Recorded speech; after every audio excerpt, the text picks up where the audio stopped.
Kama rais amesema kwamba kadi ipatiwe watu, nani huyu mfanyikazi ambaye anazuia watu wasipate kadi hapa?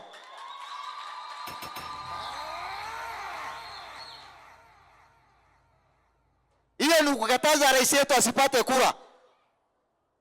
Vile tulikuwa tunahudumiwa, ukitaka kupata kadi kuna njia nyingi ya kukataza wewe.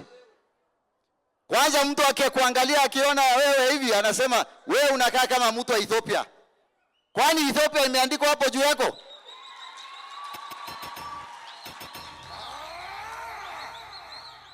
Ama umeshika hiyo mtu akiwa na ID card ya Ethiopia ndio unasema yeye ni mtu wa Ethiopia?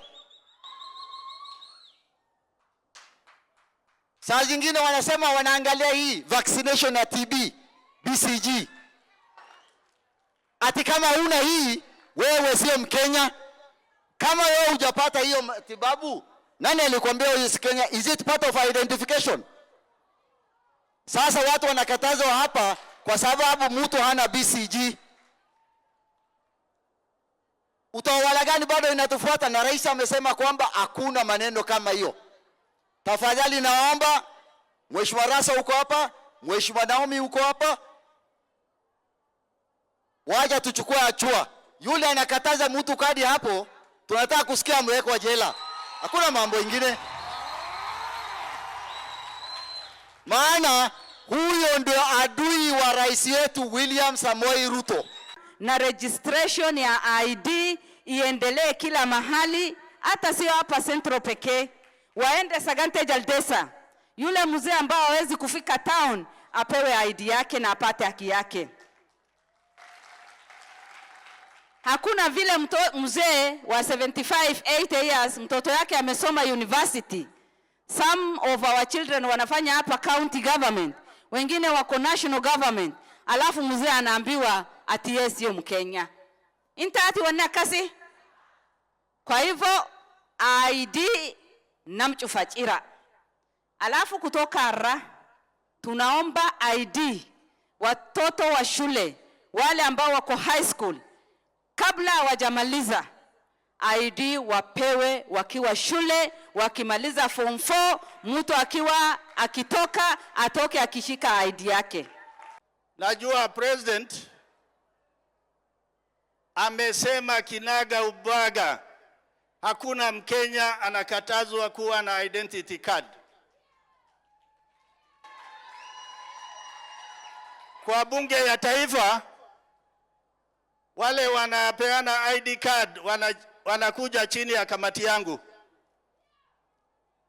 Sasa tunaenda kwa budget. Kama watu ya Marsabit hawatapata ID card, nitahakikisha hiyo budget either niongeze ama nikate.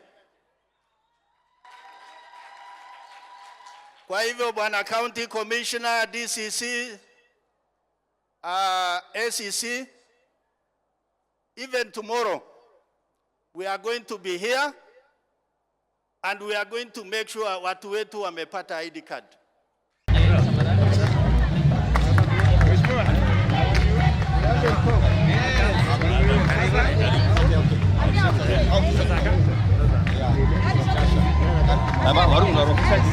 Leo tuna furaha kuwa na nyinyi hapa. Karibuni nyaoni wetu. Leo tuna furaha kuwa na nyinyi hapa. Karibuni.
Na tunakuombea Mungu asidi kukubariki kwa sababu kazi ni kubwa, na kila mtu anakuhitaji.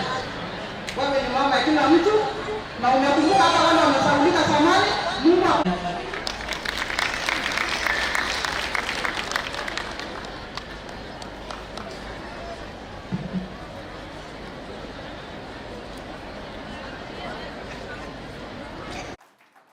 We are also aware of the challenges the healthcare workers face when accessing care under the Social Health Authority.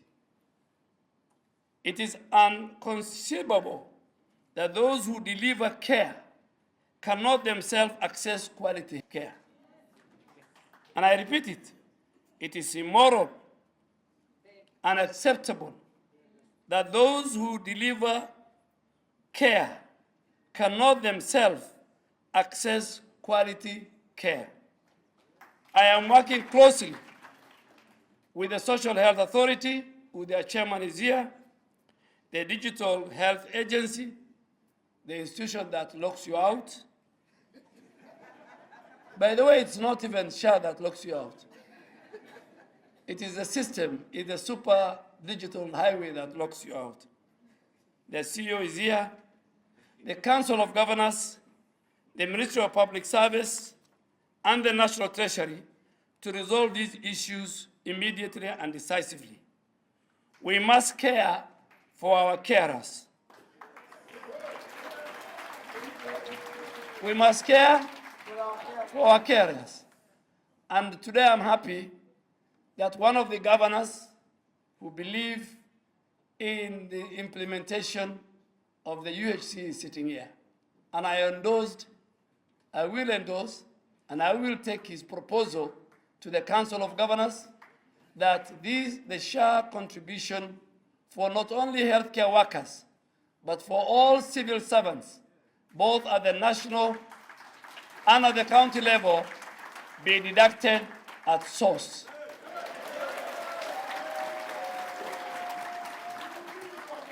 Because it doesn't, when I came to the ministry, I couldn't understand how government wanted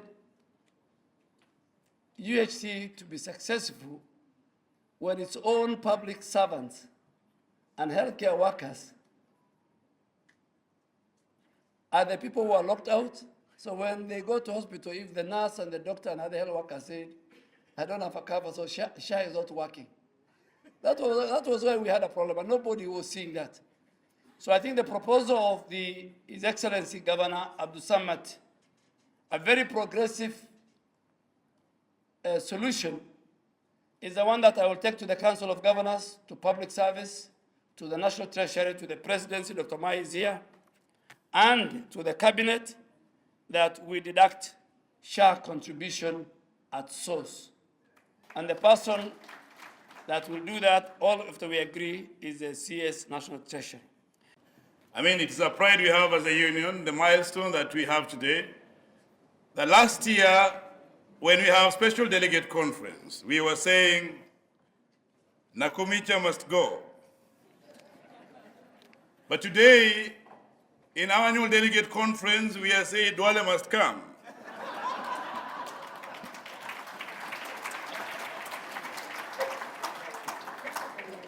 And it happens in a way that when he was appointed, we had the new former minister, who was a doctor, who we were talking to on the issues that are affecting us.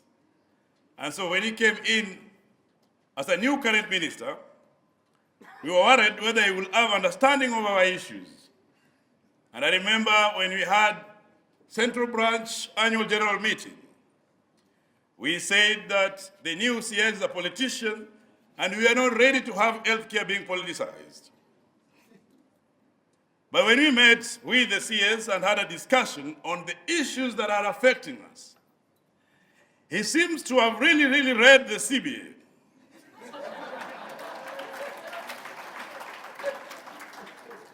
He seemed to have noted the trends of our strikes and the issues that we are having. So instead of having 2 hours meeting or 3 hours meeting, on 10th of April, we had a 10-minute meeting. We were actually addressing the press after him explaining to us what we needed with chairman and the deputy secretary. That tells you why we, for the first time, seeing the need to employ the aspect of dialogue. Because we have been on the streets. And we know very well how to be on the streets. We have been at home on strikes, and we know how to bargain when we are at home. And therefore, when somebody demonstrates intention to implement our issues, we have to give them time to show us the actions. I am saying this because I have had conversations with different people on one fundamental aspect, the degradation of the profession in this country, of the doctor profession. When somebody tells you that you don't work to be paid 206,000, you don't deserve to be paid any wages, it means that the person is trying to enslave you.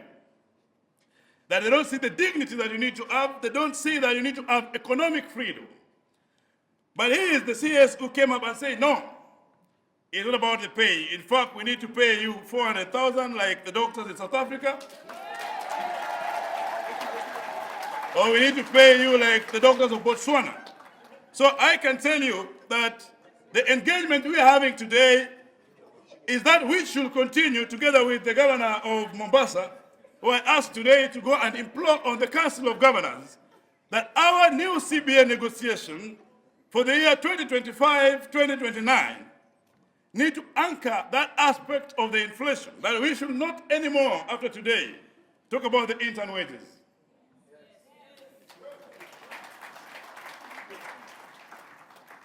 I'm saying this because that understanding is there.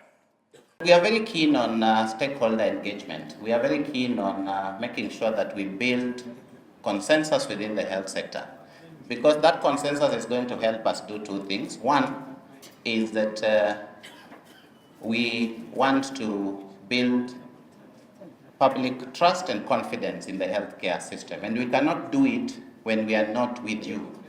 We have to do it together. So there is no more hiding. We will all come here and discuss the issues of healthcare, however difficult those discussions are. And on that, we have been instructed by the Cabinet Secretary to create platforms. And I have suggested that we create platforms for engagement. Waziri is a very bold person.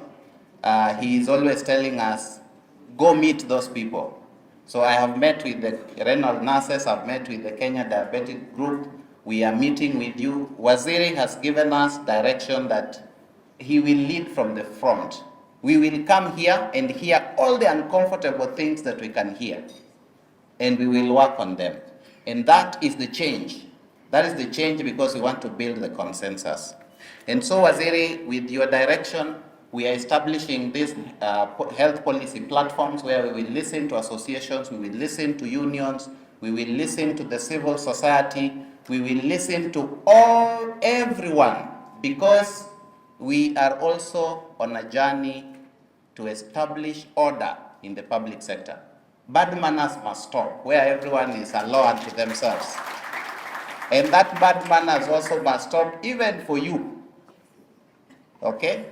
Even for you. And I think you guys know us very well. You know me very well. So when I decide to push on an issue, you know there is no stop until it's done. So we must bring order in the public sector. We must bring order in the health sector. And you have clearly seen the direction that Waziri has taken. There must be one voice, one unified vision for the health sector. Not multiple actions, multiple voices, multiple things. that sometimes harm our patients. So we are keen on this health policy platform. The statement that was indicated, I know every county has its own challenges. And I know those who are here will probably state that why are others not being treated in this manner, why are others being treated in this other manner. As a county government of Mombasa, and I was telling this to the CS, I actually have no problem, because one of the solutions to be able to remove this cutoff is counties are delaying to pay SHA. I'm not here to protect SHA, but I'm just stating the way it is. He has stated that they are governed by law, and the law said that by a certain date, if you don't pay, then you get cut off.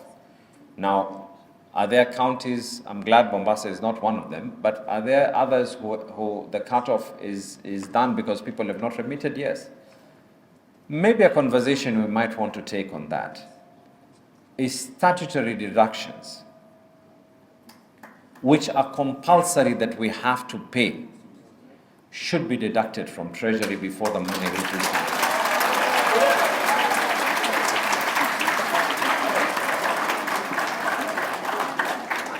Now, it does not mean that the whole wage bill that gets deducted. And I want to explain, in the words of the PS, why you have to come up with solutions that are going to be practical. The PS for Public Health will agree with me. I was the last one to sign on the community health promoters having two payrolls. There was a payroll that was coming in from the county governments, and then there was a payroll that was coming from the national government. The challenge with that comes in, who pays the piper? When you have a situation where the person paying is someone else, and the person who you are working for is someone else, you are creating a recipe for mayhem and chaos in any administration, be it government or be it private institutions. So the issue of statutory deduction, that is by law. We have to be able to pay. We have to pay as you earn, we have to pay SHA, we have to pay NSSF.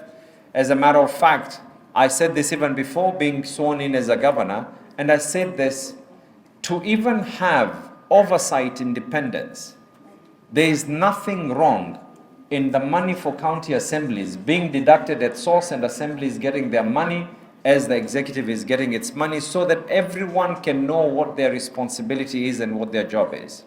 The minimum we can do is we need this conversation to begin, that statutory deductions can be removed from source.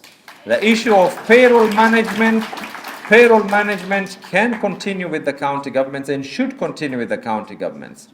But the other matters of SHA, pay as you earn, all these other things, KRA and all these PIN, we don't want a situation where people are being told they have arrears here and there just because someone decided not to be able to pay that. And you know, you could be a good leader now, but create laws, and this is a lesson I was taught by Duale. At one time we were creating some laws, and he mentioned something, a lesson that I always tell to my CECs today. Never create laws feeling that you're the only one who's going to be in that place. Create laws realizing that someone else is going to be seated where you are. I'm not going to be governor forever. The president is not going to be president forever. Duale, even you guys here are not going to be doctors forever. Some of you, and that's going to be my parting shot. Not all of you are going to be doctors forever. Some of you might end up being principal secretaries as well. And some of you might end up being cabinet secretaries as well. And some of you might end up being governors as well.